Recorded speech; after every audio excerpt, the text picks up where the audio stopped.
Buenas tardes, somos estudiantes de la Universidad Técnica de Machala de la carrera de Enfermería. El tema que vamos a tratar el día de hoy es ruptura prematura de membranas. El grupo está conformado por Cuenca Guillén Wendy, Loaiza Sánchez Nicole y quien les habla, Illescas Cuenca Angie. Como primer punto tenemos la definición. La ruptura prematura de membranas es la pérdida de la continuidad de membranas amnióticas con salida del líquido amniótico transvaginal. Esta se presenta antes del inicio del trabajo del parto. Dentro de ella existen dos categorías generales. Como primera, ruptura de membranas a término. Esta es aquella que ocurre después de las 37 semanas de gestación. Como segundo, ruptura de membranas pretérmino. Es la que se presenta antes de las 37 semanas de gestación, que a su vez se clasifica en previable menor 23 semanas, remota del término de las 24 a las 32 semanas y cercana al término de las 33 a las 36 semanas. Como segundo, clasificación. Dentro de ella tenemos cerca de término entre las 35 a 36 semanas y 6 días, lejos de término entre las 24 y 34 semanas y 6 días, previable menos de 24 semanas antes del límite de la viabilidad. Periodo de latencia, tiempo transcurrido entre la ruptura prematura de membrana y el inicio del trabajo del parto. Ruptura prolongada, tiempo de latencia mayor a 24 horas. Como tercero, las causas. Estudios epidemiológicos y clínicos han identificado una serie de factores que incrementan el riesgo de ruptura prematura de membrana. Dentro de ellos tenemos infecciones del tracto reproductivo materno, vaginitis bacteriana, por tricomonas, gonorrea, clamidia y carinitis oculta. Conductuales, tabaquismo, abuso de sustancias, estado nutricional y relaciones sexuales. Complicaciones obstétricas, embarazo múltiple, polindragnios, incompetencia, ismo cervical, cotizaciones, hemorragias durante el embarazo, trauma durante el embarazo y cambios ambientales, que consiste en la presión bariométrica. La infección constituye el factor etiológico primordial en la patogenia, como consecuencia de la ruptura prematura de membranas.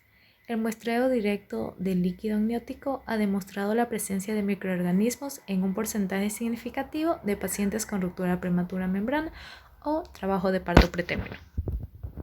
Como cuarto punto, signos y síntomas. Dentro de ellos tenemos salida de líquido claro por la vagina, abundante o escaso de manera brusca o gradual. Olor específico a vinagre.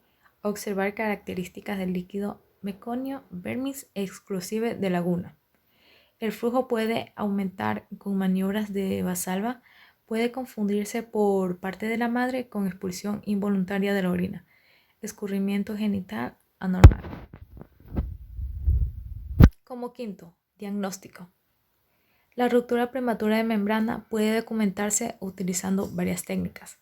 Visualización directa de la salida del líquido amniótico transcervical o acumulación de líquido en fondo de saco vaginal. Ecografía de cuantificación del líquido amniótico. Prueba de nitracina, cambio de coloración del papel de amarillo a azul por alcalinización debido a la presencia del líquido amniótico. Prueba de aborización en helecho frotis más cristalización del líquido amniótico obtenido del fondo de saco vaginal.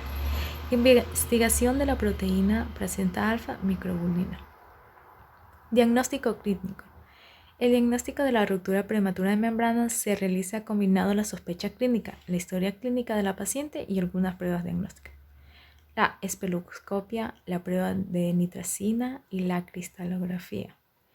La amniocentesis, la exploración manual. Pruebas diagnósticas de laboratorio y gabinete. Las dos principales, cristalografía y la prueba de nitracina, la fibronectina fetal, la amniocentesis, la ecografía transabdominal, el perfil de biofísico fetal. Como sexto, tratamiento.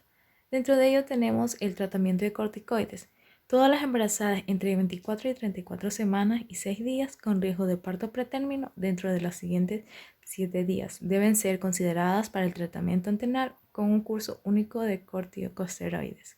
Un esquema único de esteroides antenales deben administrarse para maduración fetal entre las 24 y 34 semanas y 6 días menos de 35 semanas. Se recomienda tratamiento de primera elección de bectametasona de 12 miligramos intramuscular glútea cada 24 horas por un total de 2 dosis. Alternativa de dexametasona de 6 miligramos intramuscular cada 12 horas por 4 días.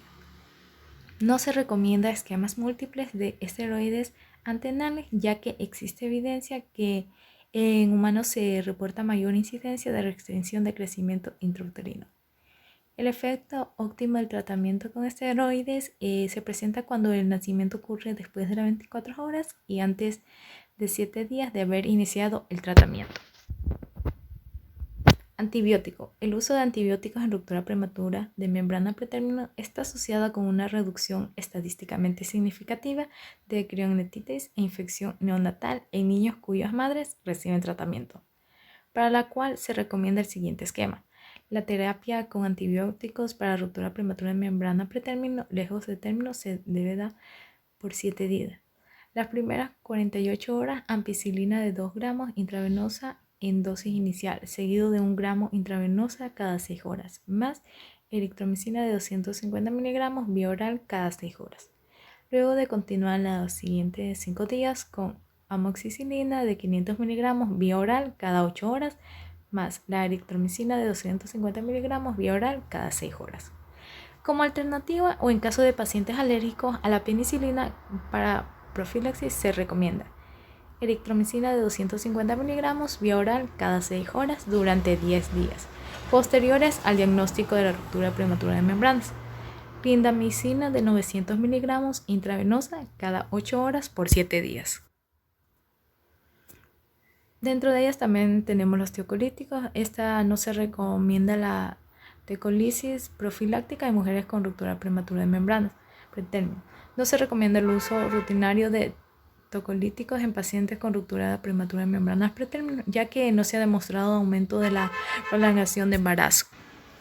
El empleo de tocolisis profiláctica en pacientes con ruptura prematura de membrana pretérmino no incrementa el intervalo entre la ruptura y el parto, ni reduce la morbilidad neonatal. No se recomienda tocolisis profiláctica en mujeres con ruptura prematura de membrana sin actividad uterina. Amniofusión. Esta no se recomienda el uso de la amniofusión en pacientes con ruptura prematura de membranas. No se recomienda la amniofusión transvaginal en parto en mujeres con ruptura prematura de membranas pretérmino.